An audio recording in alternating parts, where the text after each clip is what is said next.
نحمده ونصلي ونسلم على رسوله الكريم أما بعد فأعوذ بالله من الشيطان الرجيم بسم الله الرحمن الرحيم ولا تأكلوا أموالكم بينكم بالباطل وتدلوا بها إلى الحكام لتأكلوا فريقا من أموال الناس بالإثم وأنتم تعلمون صدق الله العظيم وصدق رسوله النبي الكريم الأمين إن الله وملائكته يصلون على النبي يا أيها الذين آمنوا صلوا عليه وسلموا تسليما اللهم صل على سيدنا ومولانا محمد وانزل المقعد المقرب عندك يوم القيامة۔ اللہ جل جلالہ کی حمد و ثنا سرکار فخر کائنات خاتم النبیین احمد مصطفیٰ جناب محمد مصطفیٰ صلی اللہ تعالیٰ علیہ وسلم کی بارگاہ میں ہدیۃً تحفۃً درود و سلام کا نذرانہ پیش کرنے کے بعد رب ذوالجلال کی دیوی توفیق سے الحمدللہ درس قرآن کی اس مقدس و برکت محفل میں ہم حاضر ہیں۔ اللہ رب العزت ہم سب کی حاضری اپنی بارگاہ میں قبول فرمائے۔ جیسا کہ آپ جانتے ہیں ہر اتوار بعد نماز ظہر درس قرآن کا سلسلہ جاری ہے۔ اللہ تعالیٰ اس عمل پر بھی ہم سب کو استقامت نصیب فرمائے۔ سورۃ البقرہ دوسرا پارہ آیت نمبر 188 رب تعالیٰ ارشاد فرماتا ہے وَلَا تَأْكُلُوا أَمْوَالَكُمْ بَيْنَكُمْ بِالْبَاطِلِ، اور تم اپنا مال اپنے درمیان ناحق طریقے سے نہ کھاؤ۔ وَتُدْلُوا بِهَا إِلَى الْحُكَّامِ، اور تم لے جاتے ہو اسے حکام کے پاس۔ لِتَأْكُلُوا فَرِيقًا مِّنْ أَمْوَالِ النَّاسِ بِالْإِثْمِ، تاکہ تم لوگوں کا کچھ مال گناہ کے ساتھ باطل طریقے سے کھا لو۔ وَأَنْتُمْ تَعْلَمُونَ، حالانکہ تم جانتے ہو۔ اس سے گزشتہ جو آیت مبارکہ ہے اس میں روزے کا ذکر تھا، اور روزے سے مراد بھی یہی تھا کھانا پینا اور جماع سے رکنا۔ اس آیت مبارکہ میں ناجائز طور پر جو مال کھایا جاتا ہے اس سے رکنے کا حکم ہے۔ اسی طرح پیچھے اللہ رب العزت کی حدود کے حوالے سے ذکر ہوا تلک حدود اللہ فلا تقربوها، اللہ کی حدوں کے قریب بھی نہ جاؤ جو اس نے حد مقرر فرمائی ہے۔ بندے کو عذاب سے محفوظ رہنے کے لیے یہ اہم ترین حکم ہے تاکہ عذاب سے بندہ بچ جائے۔ فرمایا اس کے حدوں کے قریب بھی نہ جاؤ، جو اس نے باؤنڈری مقرر فرما دی ہے، حد مقرر کر دی ہے، اس کے قریب بھی نہ جاؤ۔ تو اس آیت مبارکہ میں ان حدوں میں سے جس کا اجمالی بیان تھا کتنی حدیں، کیا حدیں، تو اس کی کچھ تخصیص کی جا رہی ہے کہ حرام کمائی کے قریب بھی نہ جاؤ۔ اسی طریقے سے حرام نہ دو نہ حرام لو۔ اسی طرح قاضی کو پیسہ دے کر اپنے حق میں فیصلے کروانا، ایسا کام نہ کرو۔ تو یہ ساری اللہ کی حدیں ہیں۔ اس آیت مبارکہ میں کھانے کا سب سے پہلے ذکر ہوا۔ حدیں تو بہت ساری ہیں رب تعالیٰ کی، گناہ جہاں سے شروع ہو رہا ہے اس سے پہلے رک جاؤ، اس سے قریب نہ جاؤ، یہ بھی حدیں ہیں۔ کھانے کا سب سے پہلے ذکر ہوا کیونکہ کھانا پینا جو ہے وہ بڑا اہم کام ہے۔ اگر کھانے اور پینے کے معاملات درست ہیں، حلال کمائی پر ہیں، تو پھر عبادت بھی صحیح ہے، معاملات بھی صحیح ہے، پھر دعائیں بھی قبول ہوتی ہیں۔ لیکن جب رزق کا مسئلہ شک و شبے والا ہے تو اب دعاؤں کو قبول نہیں ہونا، اب عبادتوں کو ضائع ہونا ہے، اب معاملات سارے خراب ہونے ہیں، دنیا و آخرت تباہ و برباد ہونی ہے، کیونکہ رزق کے اندر شک پایا جا رہا ہے حلال و حرام ہونے کے اعتبار سے، یا یہ ہے کہ رزق حرام کا نوالا ہے، الیاذ باللہ۔ تو پھر اس نے سب چیزوں کو خراب کر دیا۔ اس لیے جب حدوں کی تخصیص کرنے کا ذکر آیا تو رب تعالیٰ نے سب سے پہلے جس چیز کا ذکر فرمایا وہ ہے کھانا، کہ فرمایا وَلَا تَأْكُلُوا أَمْوَالَكُمْ، نہ تم کھاؤ۔ تو یہ کھانا اتنی اہم ترین چیز ہے۔ عبدان حضرمی اور امرؤ القیس کے حوالے سے آتا ہے، ان دونوں نے اپنے بارے میں یہ کہا کہ یہ زمین میری ہے، اور دونوں اس چاہت پر تھے کہ یہ زمین انہیں مل جائے۔ بہت بڑا جھگڑا ہوا ان دونوں کے درمیان۔ مقدمہ آپ علیہ السلام کی بارگاہ میں پیش کر دیا گیا۔ آپ علیہ السلام نے دونوں کی بات کو سماعت فرمایا۔ عبدان حضرمی مدعی تھا اور امرؤ القیس مدعا علیہ تھا۔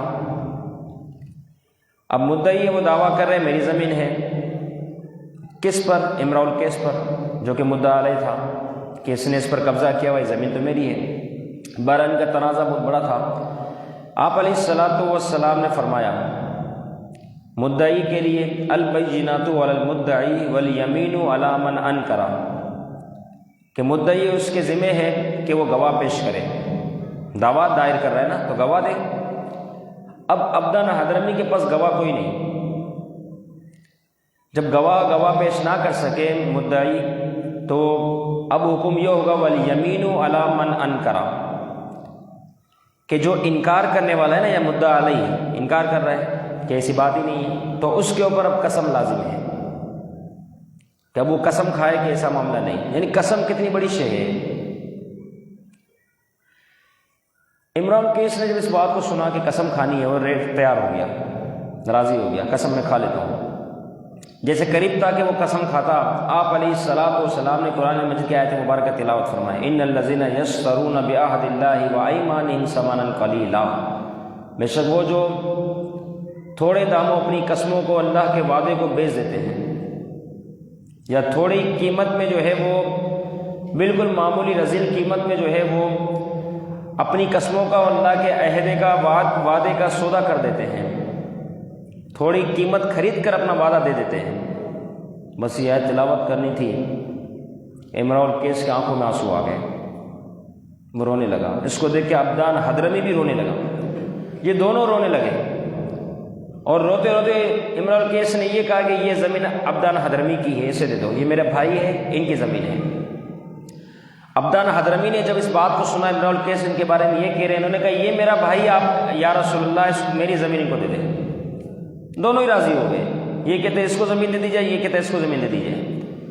پھر آپ علیہ السلام نے اس موقع پر ان دونوں کو جنت کی بشارت عطا فرمائی، فرمایا ان دونوں کے لیے جنت ہے۔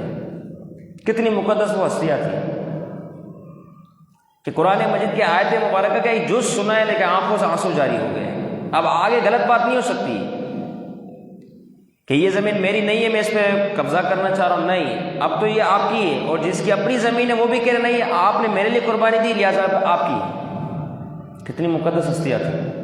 اس موقع پر یہ آیت مبارکہ نازل فرمایا وَلَا تَأْكُلُوا أَمْوَالَكُمْ بَيْنَكُمْ بِالْبَاطِلِ، کہ اپنے مالوں کو اپنے درمیان ناحق طریقے سے نہ کھاؤ۔ حالانکہ مال تو کسی اور کا ناحق طریقے سے کھایا جاتا ہے، اپنا مال کہاں کھایا جاتا ہے؟ لیکن رب تعالیٰ نے فرمایا اپنے مال کو اپنے درمیان ناحق طریقے سے نہ کھاؤ، اپنا مال، کیونکہ کسی اور مسلمان بھائی کا مال بھی تمہارا اپنا ہی ہے، تو جب تک اس کی طرف سے اجازت نہ ہو تم کیوں کھاتے ہو، کیوں اس کو نقصان پہنچاتے ہو؟ کیونکہ مسلمان بھائی کا نقصان ہونا تمہارا اپنا نقصان ہے، اس لیے فرمایا اپنا مال اپنے درمیان ناحق طریقے سے نہ کھاؤ۔ اور دوسری بات یہ ہے کہ مال کو شراب، زنا، جوئے، دیگر ناچ گانے، تماشے، ان چیزوں میں خرچ کرنا، تو فرمایا یہ تمہارا اپنا مال تھا جو تم اپنے ہی درمیان ناحق طریقے سے ضائع کر رہے ہو، جس کا آخرت میں کوئی ثواب نہیں، الٹا سزا ہی سزا ہے۔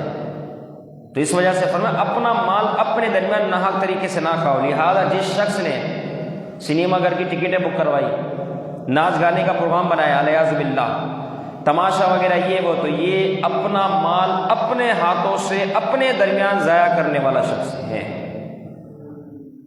تو ایسے شخص کے بارے میں سخت وعید ہے کہ نہ ایسا کرو۔ کیوں اپنا مال ضائع کرو؟ اللہ کی دی ہوئی نعمت ہے، اسے صحیح جگہ پر خرچ کیا جائے۔ اب دیکھو، ایک تو یہ ہے فرمائے بالباطل، باطل طریقے سے، کہ کوئی شخص آیا، لے لیا، چھین لیا، چوری ہو گئی، اسی طریقے سے کوئی غصب کر کے چلا گیا، تو ایک تو یہ ہے۔ دوسرا یہ ہے جوئے کی صورت میں جو حاصل کیا جائے، قیمت دیتے ہوئے یا قیمت لیتے ہوئے، دونوں اس کے باطل کے حکم میں ہے۔ اس طرح شراب کی قیمت ہے، اس کا بھی یہی حکم ہے، بیچی جا رہی ہے، جو قیمت آ رہی ہے اس کا بھی یہ معاملہ ہے، جو خریدی جا رہی ہے، قیمت دی جا رہی ہے، اس کا بھی یہی معاملہ ہے۔ اسی طرح کوئی امانت کھا جائے، یہ بھی باطل ہے معاملہ۔ اسی طرح رشوت دے کر فیصلے کو کوئی تبدیل کروا لے، یہ بھی اسی باطل بالباطل کے معنی میں آئے گا۔ فی زمانہ یہ بہت رائج ہے، بہت، آگے اس کا بھی ذکر آتا ہے۔ تو حرام طریقے سے جو مال حاصل ہوا وہ حرام ہی ہے، جیسے شراب سے جو حاصل ہوا، یہ اصولیات رکھنا، جو حرام طریقے سے حاصل ہوا وہ مال ہی سارا حرام ہے۔ جیسا کہ گانے بجانے میں، اس طرح ناچنے والی جو پیسہ لیتی ہے، گانے گا کے جو پیسے لیتے ہیں اداکار، گلوکار، فلاں فلاں جو بھی ہے، اب یہ جو پیسے لے رہے نا، تو یہ پیسے لینے کے باوجود بھی ان کی ملکیت میں نہیں آتے، کیونکہ ہے ہی حرام، ناجائز۔ اب ان کے لیے حکم یہ ہے کہ جن سے لیا ان کو واپس کر دیں، اتنا سخت حکم ہے، ان کو تلاش کرے، اگر ان کا پتہ نہ چلے تو ان کے ثواب کی نیت سے جنہوں نے ان کو دیا تھا اللہ کی راہ میں خیرات کر دیں۔ اگر ایسا بھی نہ ہو سکے تو بغیر ثواب کی نیت سے اللہ کی راہ میں خیرات کر دیں، یہ اس کا حکم ہے۔ یہ کمائی ان کی بھی نہیں ہے، کہ ہے ہی حرام، جو چیز حرام ذریعے سے حاصل ہوئی ہے حرام، تو یہ ان کی کہاں سے ہو گئی؟ کس طریقے سے ممکن ہے کہ ان کے بارے میں یہ کہہ دیا جائے یہ ان کے مالک ہو گئے؟ ہے ہی نہیں، شریعت میں روپیہ یہ پیسہ ہے ہی نہیں، جو چیز ہے ہی نہیں، مٹی ہے، تو لہٰذا کوئی پیسہ ہی نہیں اس کا۔ اسی طرح جھوٹے مقدمات قائم کرنا اور رشوت دے کر حاکم کو اپنی طرف متوجہ کرنا کہ میں پیسے دوں گا، میرے حق میں فیصلہ سنا دیا جائے گا، کتنا سخت حکم ہے۔ فرمایا یہ سارے ناحق طریقے ہیں۔ اور یہ قاضی کا جو عہدہ ہے نا، بڑا لوگوں کو خوشی والا معاملہ پیش آ جاتا ہے کہ جج بن جائے، قاضی بن جائے، اسلامی معاملات میں فیصلہ کرنے والا بن جائے، اس کا حکم کتنا سخت ہے۔ میرے امام اعظم ابو حنیفہ رحمۃ اللہ تعالی علیہ کو اس وقت کے بادشاہ نے یہ حکم دیا کہ آپ قاضی القضات، فی زمانہ چیف جسٹس کا قاضی القضات کے عہدے پر فائز ہو جائے۔ آپ سے بڑا شخص کون ہوگا؟ فی الوقت آپ ہی کو فائز کیا جائے گا۔ آپ نے کیا شاندار بات ارشاد فرمائی۔ اب دیکھو یہ عہدہ کوئی معمولی سا جج ہے، قاضی ہے، کوئی بھی فیصلہ کرنے والا ہے، اس کو کتنی احتیاط کرنی ہے، اس بات سے آپ اندازہ لگائیں۔ میرے امام اعظم ابو حنیفہ رحمۃ اللہ تعالی علیہ نے عہدہ لینے سے منع فرما دیا، فرمایا میں یہ عہدہ نہیں لے سکتا۔ آپ نے فرمایا تو مجھے یہ بولے گا کہ اس کنارے پر سمندر کا سفر شروع کر تیرتے ہوئے اور اس کنارے پر نکل پورا سمندر پار کر جا تیرتے ہوئے، فرمایا مجھے یہ تو پسند ہو سکتا ہے لیکن قاضی کا عہدہ مجھے پسند نہیں، کیونکہ اس میں بہت معاملات ہیں، بہت سختیاں، آزمائش ہے، بہت زیادہ، بہت۔ ابو داؤد شریف، ابن ماجہ، ترمذی، دیگر حدیث مبارکہ میں یہ ملتا ہے، مسند احمد بن حنبل حدیث مبارکہ آپ علیہ الصلوۃ والسلام نے فرمایا من جعل قاضیا بین الناس فقد ذبح بغیر سکین او کما قال النبی صلی اللہ علیہ وسلم۔ فرمایا جو شخص لوگوں کے درمیان قاضی بنا دیا گیا، در حقیقت وہ شخص بغیر چھری کے ذبح کر دیا گیا، بغیر چھری کے، کیونکہ چھری کے ساتھ ذبح کیا جائے گا، چند منٹوں کے اندر بندہ ٹھنڈا ہو جائے گا، 2-3 منٹ کے اندر، 4 منٹ کے اندر۔ فرمایا بغیر سکین، وہ شخص بغیر چھری کے ذبح کیا گیا۔ جب بغیر چھری کے ذبح کیا جائے کتنی لمبی تکلیف ہوگی، کتنا وقت درکار ہے جان نکلنے میں۔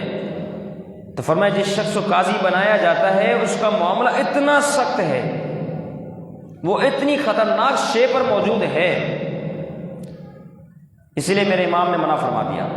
فرمایا تو سمندر پار کرنے کا کہے گا، تیرتے ہوئے جیسے تیسے کر کے سمندر میں پار کر سکتا ہوں، کتنا مشکل کام ہے سمندر پار کرنا، کتنا مشکل۔ تو میں تیرتے ہوئے پار کروں گا۔ یہ تو میں کر سکتا ہوں، لیکن قاضی کے عہدے پر نہیں بیٹھ سکتا، کیونکہ نیکوکار لوگ تھے، سمجھتے تھے قاضی کا معاملہ کتنا سخت ہے۔ ان کو حضور کی حدیثیں آتی ہے، بغیر چھری کے ذبح کرنے والا معاملہ ہے، تو اس لیے واضح طور پہ آپ نے سختی سے جو ہے اس کا منع فرمایا، یہاں تک کہ اس وقت کے بادشاہ نے آپ کو درے بھی لگوائے، کوڑے، کئی کوڑے آپ کو مارے گئے، سزا کہ قاضی کا عہدہ قبول نہیں کرتا۔ آج کل فی زمانہ ہر ایک بندہ قاضی بننے کے لیے تیار ہے، بس پرچی آ جائے، حکم مل جائے، انتظار ہے کہ کاش ہمیں بھی آگے بڑھا دیا جائے۔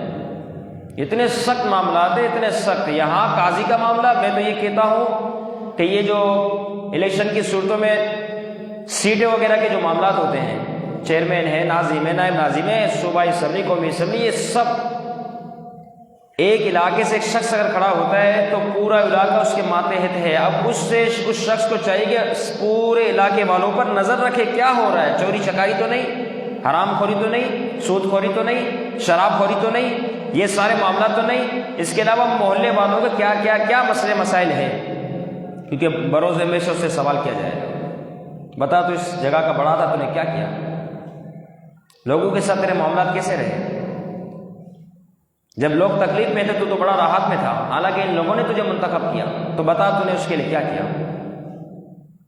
یہ بظاہر بڑی سندر شاندار سیٹ نظر آتی ہے، لیکن اس کے پیچھے کتنے معاملات ہیں۔ کسی کو آپ کے حلقے میں تکلیف ہو رہی ہے، آپ اس کے ذمہ دار ہیں، آپ سے پوچھا جائے گا۔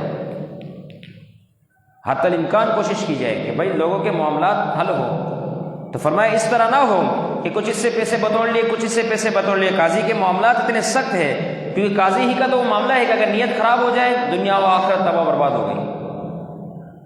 جس کو جو عہدہ ملا، سیٹ ملی، اگر اس میں اس کی نیت خراب ہو گئی، پیسے کھانے کا ذہن آ گیا، رشوت خوری، کرپشن، حرام خوری کا معاملہ پیش آ گیا، تو آپ سمجھے کہ دنیا آخرت اس کی گئی۔ یہ سیٹ اسے آخرت میں بھی ذلیل و رسوا کرے گی، دنیا میں تو ہونا ہی ذلیل و رسوا ہے ہی ہے، وقتی طور پہ عہدہ نظر آ رہا ہے، تو آخرت میں بھی اس کا معاملہ انتہا درجے کا سخت ہوگا۔ اس لیے پیارے محبوب علیہ السلام نے فرمایا فقط ذبیح بغیر سکین، کہ بغیر چھری کے اس کو ذبح کیا گیا، اور اس کا معاملہ اتنا سخت ہے، بڑی آزمائش والا معاملہ ہے ایسے شخص کے اوپر، بہت آزمائش ہے، جو جس عہدے پر ہے بہت آزمائش ہے۔ یہ سمجھ لے کہ اس کے سر پر کانٹوں کا تاج ہے، جسے وہ پگڑی سمجھ رہا ہے، کانٹوں کا تاج ہے، اتنا سخت حکم ہے اس کا۔ لیکن جو صحیح قاضی ہے تو اس کی شان بھی بہت اعلیٰ ہے، جس نے لوگوں کے درمیان صحیح فیصلے کیے، اپنے معاملات بیچ میں نہ لایا، رشوت خوری، حرام خوری کا تصور بھی نہیں۔ قاضی کے بارے میں اتنا سخت حکم ہے، تو کوئی اگر تمہیں آ کے تحفہ دے دے، تم تحفہ قبول نہ کرو، کیونکہ آج تم نے اسے تحفہ قبول کیا نا، کل تم اس کے حق میں بات بھی کرو گے، لہٰذا یہ تحفہ قبول کرنا ہی تمہارے لیے ناجائز ہے۔ جائز ہے، صاف انکار کر دو، میں اس چیز کو قبول نہیں کرتا، تاکہ تم اپنے فیصلے پر صحیح طریقے سے کام کر سکو، تمہارے ذہن میں لیاز مروت کس کی باقی نہ رہے، تم شریعت کے مطابق فیصلے کرنے کے اہل رہو۔ لیکن فی زمانہ آپ کے سامنے سارے معاملات، حضور علیہ السلام کے درمیان آپ علیہ السلام کی بارگاہ میں بھی ایک شخص آیا، اپنا مقدمہ پیش کیا، آپ علیہ السلام نے اس کے مقدمے کو سنا، پھر فرمایا کہ اب چونکہ قاضی کا کام ہے ظاہری طور پہ دیکھنا، فیصلہ کرنا، باطنی معاملہ تو ہے ہی نہیں۔ پھر آپ علیہ السلام نے فرمایا کوئی شخص آتا ہے میرے پاس چرم زبانی کی وجہ سے، تیز گفتگو کی وجہ سے، زبان کی تیز رفتاری کی وجہ سے، اگر میں اس کے حق میں فیصلہ کر دیتا ہوں، حالانکہ وہ حق پر نہیں ہوتا، لیکن میں اس کے حق میں فیصلہ اگر کر دیتا ہوں، تو یہ بات یاد رکھنا کہ جس شخص نے اس طریقے سے معاملہ کیا، اس نے در حقیقت جہنم کا ٹکڑا اپنے لیے خریدا ہے، جہنم کا حصہ اپنے لے لیا ہے۔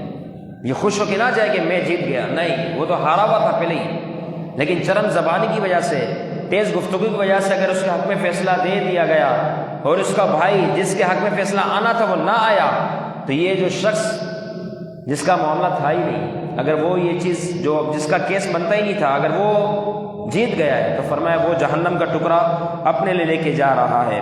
فرمایا بالاسمی، گناہ کے ساتھ۔ گناہ کیا شے ہے؟ یہ کھانے کے حوالے سے یاد رکھنا، جو بلا تحقیق ہر چیز کھا لے، یہاں سے مل جائے، وہاں سے مل جائے، یہاں سے مل جائے، ایسا شخص تو کتے سے بدتر ہے، کتا جانور ہے نا، یہ اس سے بھی بدتر یہ شخص ہے۔ کتا بھی جب کوئی چیز کھاتا ہے پہلے سونگتا ہے کہ کھانے کے لائق ہے تو کھاؤ ورنہ چھوڑ دیتا ہے۔ انسان اشرف مخلوقات ہو کے اس سے بھی گر گیا کہ کبھی غور و فکر ہی نہیں کرتا کہ آنے والا لقمہ کہاں سے آ رہا ہے، حرام کے ذریعے سے یا حلال کے ذریعے سے، بس وہ یہ جانتا بڑا لذیذ ہے اتار لیا جائے۔ اتنا بڑا بد نصیب ہے، یہاں تک آپ علیہ الصلوۃ والسلام نے فرمایا جس جسم کے اندر حرام لقمے سے کچھ اگا ہو، جسم کا کوئی حصہ بڑا ہو، فرمایا بہتر ہے وہ جہنم کے حصے میں جہنم میں جل جائے، وہ حصہ جہنم کے اندر چلا جائے، فرمایا یہ اس کے لیے سب سے بہتر ہے۔ یعنی جہنم ہی اس حصے کا ٹھکانہ ہے۔ دنیاوی آگ کے معاملات ہم سے برداشت نہیں ہوتی، آخرت کا معاملہ کتنا سخت ہوگا۔ جب پیارے محبوب نے فرما دیا وہ حصہ جہنم میں جانے کے لائق ہے تو اس کا حال کتنا برا ہوگا۔ لہذا لقمہ جب قریب آئے تو بندہ خوب غور و فکر کر لے اس بارے میں کہ یہ حلال کے ذریعے سے آنے والا ہے یا حرام کے ذریعے سے، اگر شک بھی ہو چھوڑ دے اس کو، اس کے قریب نہ جائے۔ یہی در حقیقت حکم دیا گیا۔ نوشیرہ کا ایک شخص تھا، سلطنت کا حاکم تھا، بادشاہ تھا، اس کا انتقال ہوا، اس کے تابوت کو پوری سلطنت میں گھمایا گیا۔ ساتھ ایک شخص تھا، اس کے اعلان کرتا جا رہا تھا کہ کوئی شخص ایسا ہے کہ اس پر کسی کا کوئی حق ہو، اگر کوئی حقدار ہے تو وہ آ جائے، تاکہ یہ جو بادشاہ ہے وہ ہلکا پھلکا ہو کر قبر کے سپرد ہو۔ ہے کوئی ایسا شخص؟ کیسے نیکوکار تھے وہ لوگ، اب اندازہ لگائیں۔ انتقال کے بعد اس کے تابوت کو پوری سلطنت میں گھمایا جا رہا ہے، اعلان کرتے ہوئے کسی کا بھی کوئی حق ہے آ جائے، پوری سلطنت میں گھمائے گا، کوئی ایک شخص بھی نہیں آیا، اور آخرکار اس کو سپرد کر دیا گیا۔ ایسے نیکوکار بادشاہ تھے، حاکم تھے۔ تو فرمایا اپنا مال اپنے درمیان ناحق طریقے سے نہ کھاؤ، اور تم یہ چاہتے ہو حکام کی طرف انہیں لے جایا جائے، ناجائز غلط مقدمہ پھنسانے والا کام، فرمایا یہ کام نہ کرو، اور تم اس لیے لے جاتے ہو تاکہ تم اس کا مال ہڑپ کر جاؤ۔ غلط مقدمہ درج ہو جاتے ہیں لوگوں کے اوپر، فی زمانہ بہت ہی شکل و صورت ہے، کسی کی جگہ پہ قبضہ کرنا ہے، الیاذ باللہ اپنا اثر و رسوخ استعمال کریں اور اس کے اوپر جا کے مقدمہ درج کروا دیں۔ اس غریب کا کیا قصور تھا بیچارے کا؟ یاد رکھے زندگی فانی ہے، کچھ وقت کے لیے ہم مسافر کی صورت میں یہاں حاضر ہیں، اس کے بعد جانا ہے، لیکن یہ جو کام کر کے چلے گئے نا، اس کا عذاب اتنا سخت ہے، اتنا سخت ہے۔ واضح طور پہ قرآن مجید کا حکم ہے نہ کرو ایسا کام۔ جس کا جو مال ہے اسی کا ہے، ہمیں اختیار ہی نہیں کہ ہم اٹھا لیں یا اس پر مقدمہ درج کروائے اپنا اثر رسوخ استعمال کرتے ہوئے کہ ہم اس کو پھنسا دیں، الیاذ باللہ۔ تو فرمایا کہ اس طریقے سے ہو فریق من اموال الناس بالاسم، تاکہ گناہ کے ذریعے باطل طریقے سے تم لوگوں کا کچھ مال کھا لو، وانتم تعلمون، حالانکہ تم جانتے ہو کہ یہ کام غلط ہے۔ مرنا تمہیں بھی ہے، دنیا سے جانا ہے، قبر کے سپرد ہونا ہے، قبر میں بے حساب کتاب کا سلسلہ چلنا ہے۔ یہ مال و متاع جس کے لیے تم نے کمایا، جس کے لیے حاصل کیا، ان میں سے کوئی بھی تمہارے قبر میں کام نہیں آئے گا، ایک ایک پئی کا حساب دینا ہوگا۔ اللہ تعالی ہم سب کی حفاظت فرمائے اور ہمیں ناحق طریقے سے کسی کا مال کھانے سے ہمیشہ ہمیشہ محفوظ فرمائے، اور جس کے اس قسم کے معاملات ہو رب تعالیٰ سے دعا ہے قرآن مجید کی اس آیت مبارکہ کے صدقے طفیل اللہ تعالیٰ ان لوگوں کو بھی آپس میں جو ہے وہ معافی تلافی کرنے کی توفیق عطا فرمائے، یا جس کا جو حق لیا ہے اسے اپنا حق واپس دینے کی توفیق عطا فرمائے۔ جن احباب نے شرکت کی ملا سب کی حاضری قبول فرمائے، ہم سب کی تمام جائز تمناؤں کو اپنی بارگاہ میں قبول فرمائے۔ وما علینا الا البلاغ۔